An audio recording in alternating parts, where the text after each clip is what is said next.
Hello' friends, welcome back to my YouTube channel. মই অনুৰাগ শৰ্মা। আপোনালোক সকলোকে পুনৰবাৰ স্বাগতম জনাইছোঁ মোৰ ইউটিউব চেনেলটোলৈ।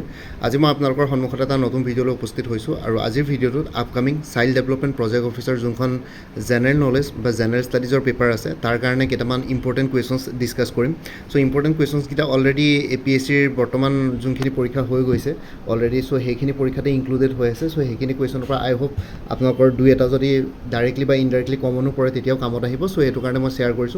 আজিৰ ভিডিঅ'টোত মই আপোনালোকৰ সৈতে মষ্ট ইম্পৰ্টেণ্ট কুৱেশ্যনছ কেইটামান শ্বেয়াৰ কৰিম আপকামিং CDPO এক্সামৰ কাৰণে 21 আৰু 22 ছেপ্টেম্বৰত হ'বলৈ গৈ আছে।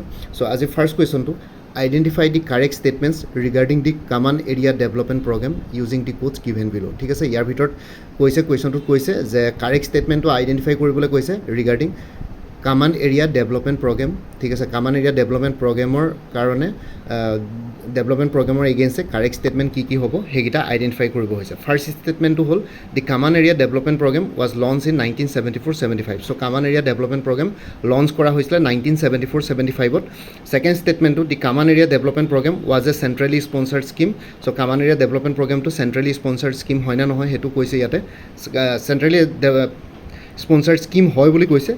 Next to the main objective of the common area development program was to bridge the gap between irrigation potential created and utilized. ঠিক আছে, আৰু common area development programৰ মেইন অবজেক্টিভটো হ'ল যে যোনটো কানেকশ্যন কৰা ইৰিগেশ্যন পটেঞ্চিয়েল ক্ৰিয়েটেড আৰু ইউটিলাইজৰ মাজত ব্ৰিজখন দি কানেক্ট কৰা। চ' গেপটোত কানেক্ট কৰা কথাটো কৈছে আৰু ইয়াতে main objective.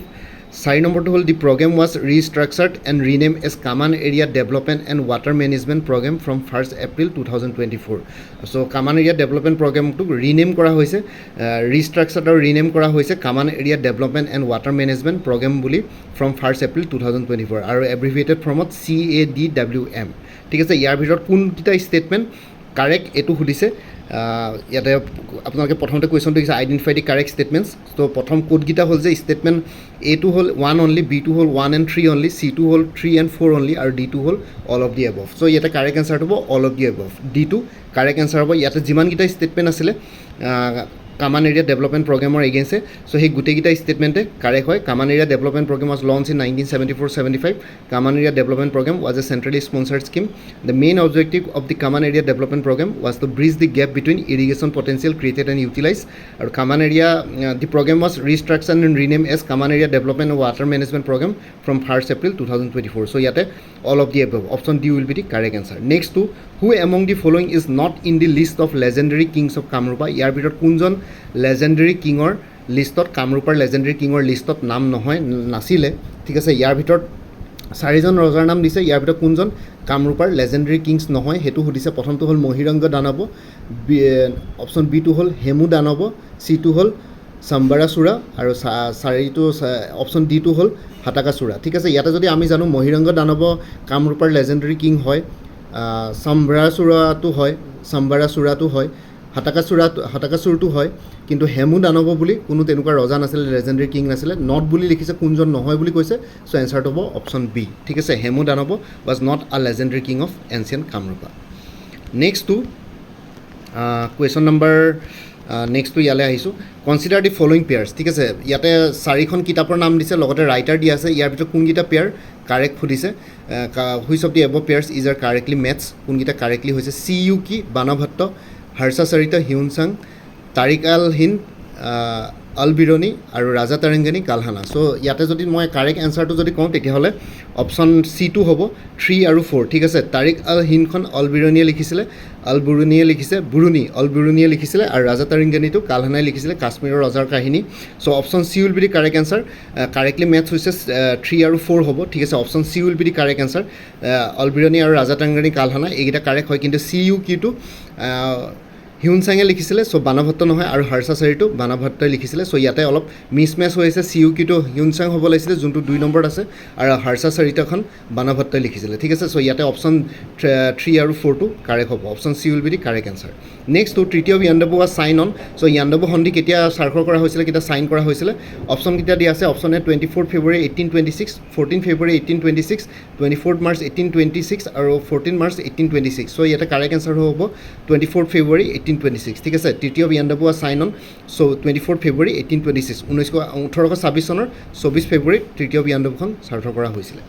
Next to Who among the following British officers was presented a gold medal by the Agricultural Society of Calcutta in connection with the discovery of tea in Assam? ইয়াৰ ভিতৰত কোনজন British অফিচাৰক gold medal present কৰা হৈছিলে by the agriculture society of Calcutta অসমত tea discover কৰাৰ কাৰণে? Lieutenant Charlton, C.A. Bruce, captain Jenkins আৰু ৰবাৰ্ট গৰ্ডন। ঠিক আছে, ইয়াতে কাৰেক্ট এনচাৰটো অপশ্যন চি, কেপ্টেইন জেনকিন্স। ঠিক আছে, কেপ্টেইন জেনকিন্সক গোল্ড মেডেল প্ৰেজেণ্ট কৰা হৈছিলে from agriculture society of Calcutta in connection with the discovery of tea in Assam.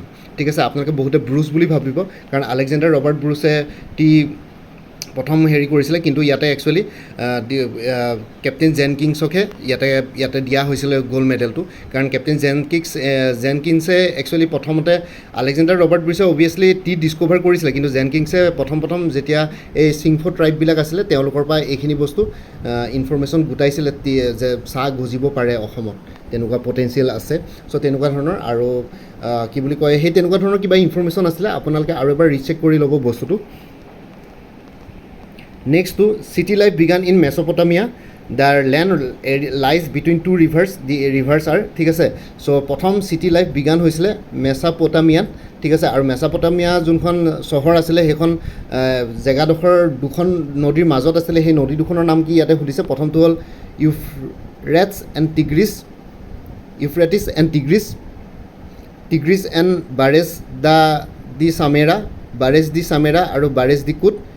Euphrates and বাৰেজ দি কুট। ঠিক আছে, ইয়াতে কাৰেক্ট এনচাৰটো option A, Euphrates and Tigris. ঠিক আছে, ইউফ্ৰেটিছ আৰু টিগ্ৰিছৰ মাজত মেছাপটামিয়া চহৰখন আছিলে, বিগান হৈছিলে, চিটি লাইফ বিগান হৈছিলে। So' option A will be the correct answer. Next to who among the following Gupta rulers adopted the title Vikramaditya? So' কোনজন গুপ্তা ৰুলাৰে বিক্ৰমাদিত্য টাইটেলটো এডপ্ট কৰিছিলে?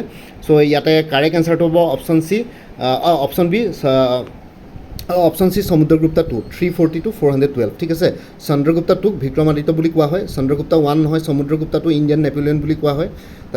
চন্দ্ৰগুপ্তা 2 হ'ব। ঠিক আছে, কুমাৰগুপ্তাও নহয়, Chandragupta 2 will be the correct answer. So' option C will be the correct answer. Chandragupta 2 of the Gupta dynasty adopted the title Vikramaditya. Next to the Indus valley people worship trees. ঠিক আছে, ইণ্ডাছ ভেলীৰ মানুহখিনিয়ে গছবিলাকক পূজা কৰিছিলে। One of the Harappan seals শ্ব'জ a deity standing between the branches of a tree and the deity was being worship by a devotee on his নিজ। The tree was. ঠিক আছে, চ' হাৰাপ্পাৰ চিলছ কিছুমানত এজন দেৱতাক দেখুওৱা হৈছিলে। ডেইটি মানে ভগৱান বা দেৱতা,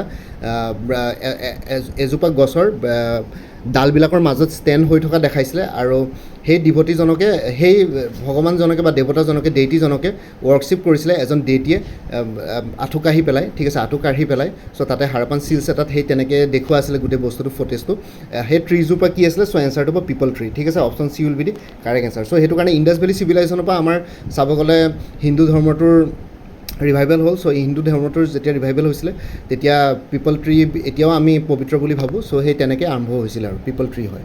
ঠিক আছে, so' option C will be the correct answer. Next to 36 to Akbar succeeded his father Humayun at the age of 13 years and 4 months. ঠিক আছে, এম্পায়াৰ আকবৰে তেওঁৰ দেউতাক হুমায়ুনক ছাকচিড কৰিছিলে যেতিয়া তেওঁৰ বয়স আছিল 13 বছৰ 4 মাহ।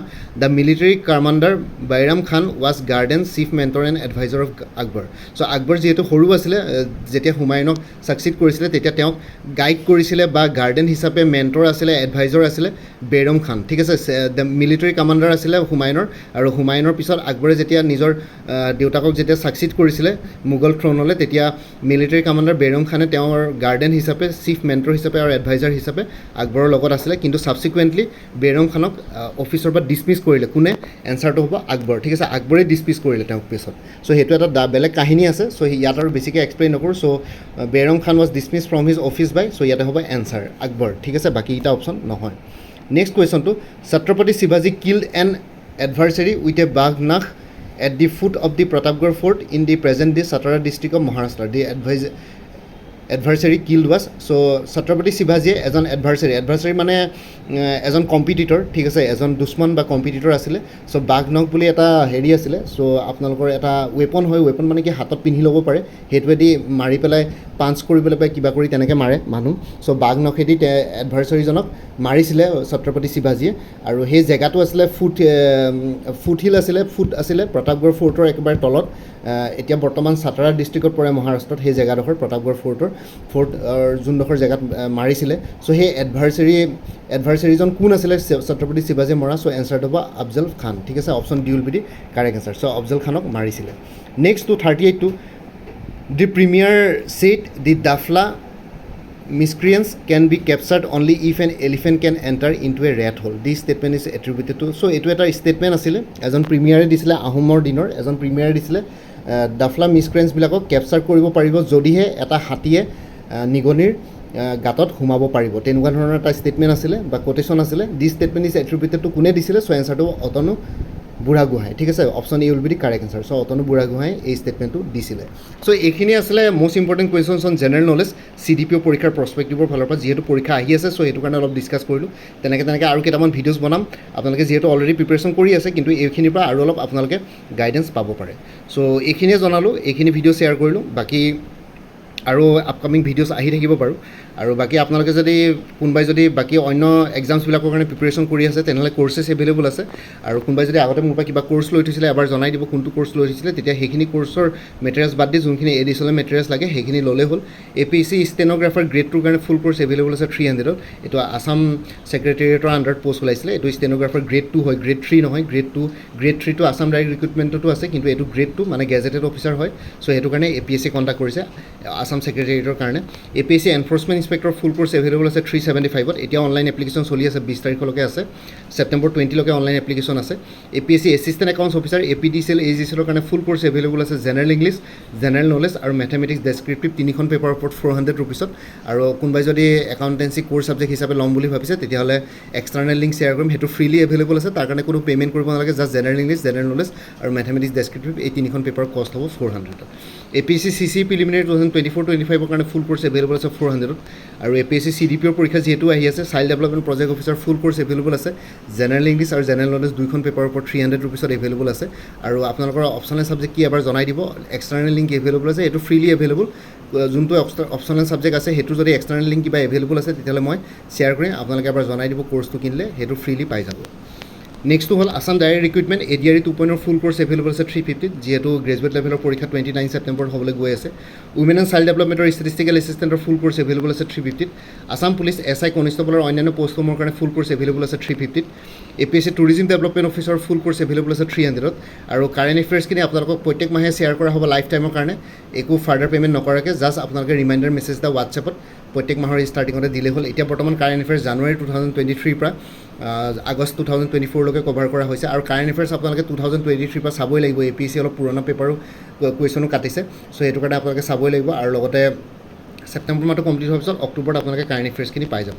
কোনোবা যদি ইণ্টাৰেষ্টেড কেণ্ডিডেটছ আছে কোৰ্চখিনিৰ কাৰণে তেতিয়াহ'লে এই হোৱাটছএপ নম্বৰটো মেছেজ কৰি জনাওক 9706557851 আপোনালোকক কোনটো কোৰ্চ লাগে কোৰ্চৰ কণ্টেণ্ট শ্বেয়াৰ কৰিম কি থাকিব লগতে পে'মেণ্টৰ লিংক দি দিম পে'মেণ্ট কৰাৰ লগে লগে গোটেই কোৰ্চটো নিজৰ হোৱাটছএপত PDF ফৰ্মেটত পাই যাব আৰু লগতে কোনোবাই যদি আগতে মোৰ পৰা কিবা কোৰ্চ লৈ থৈছিলে এবাৰ জনাই দিব কাৰণ কিছুমান কোৰ্চৰ মেটেৰিয়েলছ একেই হয় সেইখিনি মেটেৰিয়েলছ বাদ দি যোনখিনি এডিশ্যনেল মেটেৰিয়েলছ লাগিব নতুন কোৰ্চত সেইখিনি ল'লে হ'ল তেতিয়া প্ৰাইচটো অলপ কমি যাব আৰু কোনেও যদি আগতে একো কোৰ্চ লোৱা নাই তেতিয়াহ'লে ডাইৰেক্ট গোটেই কোৰ্চটো ল'ব পাৰে আৰু ইয়াতে যোনটো হোৱাটছএপ নম্বৰ দি আছে এইটো অনুগ্ৰহ কৰি কল নকৰিব এইটো জাষ্ট হোৱাটছএপ মেছেজৰ কাৰণে এভেইলেবল কলৰ কাৰণে এভেইলেবল নহয় বাকী ভিডিঅ' ডেছক্ৰিপশ্যন আৰু কমেণ্ট ছেকশ্যন চেক কৰক তাতে কোৰ্চখিনিৰ কথা আৰু এবাৰ উল্লেখ কৰি দিছোঁ লগতে APSC CDPO বুলি এটা প্লেলিষ্ট ক্ৰিয়েট কৰি থোৱা আছে সেই প্লেলিষ্টৰ লিংকটো এই ভিডিঅ'টোৰ ডেছক্ৰিপশ্যনত দি দিছোঁ এই প্লেলিষ্টত গৈ পেলাই CDPO ৰিলেটেড অন্য ইনফৰ্মেটিভ ভিডিঅ'জবোৰ পাই যাব তাতে মষ্ট ইম্পৰ্টেণ্ট এছে টপিকছবিলাকো তাতে শ্বেয়াৰ কৰিছোঁ প্ৰিচি ৰাইটিং আৰু ৰিপৰ্ট ৰাইটিঙৰ ওপৰতো ভিডিঅ'জ এভেইলেবল আছে বাকী মোৰ আৰু এটা চেনেল আছে অসম IQ বুলি সেই চেনেলটোৰ লিংকটো এই ভিডিঅ'টোৰ ডেছক্ৰিপশ্যনত শ্বেয়াৰ কৰিছোঁ আপোনালোকে সেইটো চেনেলটো ছাবস্ক্ৰাইব কৰিব পাৰিব চ' ভৱিষ্যতলৈ এনেকুৱা ধৰণৰ কম্পিটিটিভ এক্সামছবিলাক দিয়াৰ ক্ষেত্ৰত আৰু অলপ এক্সট্ৰা গাইডেঞ্চ পাই যায়